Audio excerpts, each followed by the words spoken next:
Hello, everyone. My name is Rodolfo Esparza. Today, we are gathered here to celebrate the life of the great country singer and rodeo champion Chris Ledoux. Chris Ledoux was born October 2nd, 1948, in the city of Biloxi, Mississippi. His father was an Air Force serviceman, and due to the nature of his line of work, required him to move his family around the country.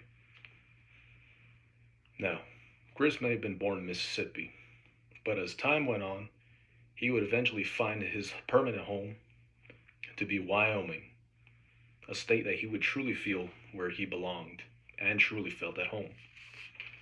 From the age of 14, Chris began learning how to play guitar and write his own songs. But most importantly, this is where he began his rodeo career.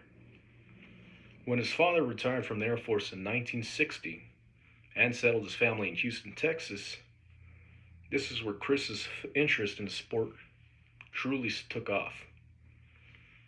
As time went on, in the future, the Ledoux would eventually settle in Wyoming instead. And this state would become Ledoux' home, and only drive his interest even further into the world of rodeo.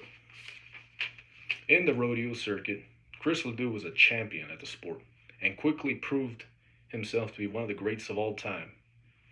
In 1976, he only cemented his legacy by winning the Bareback Rodeo Championship.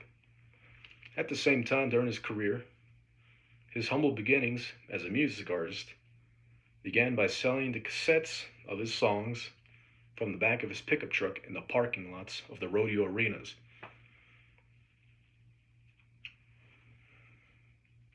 Now, this was only the beginning of his eventual rise to legendary country stardom.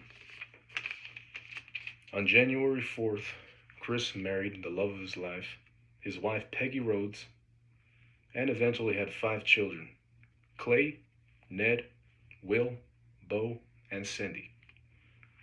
After he retired from his rodeo career, he permanently settled down on his ranch in KC, Wyoming, where he lived the rest of his life until he passed away from cancer at the age of 56 on March 9th, 2005. Chris was beloved by everyone he knew, and he will always remain a Wyoming icon, a Hall of Fame rodeo champion, and a beloved country singer. But most of all, he was a beloved husband and a father that was taken from this world far too soon. There will never be another like Chris Ledoux, and the world will always sorely miss him. Rest in peace, Chris Ledoux.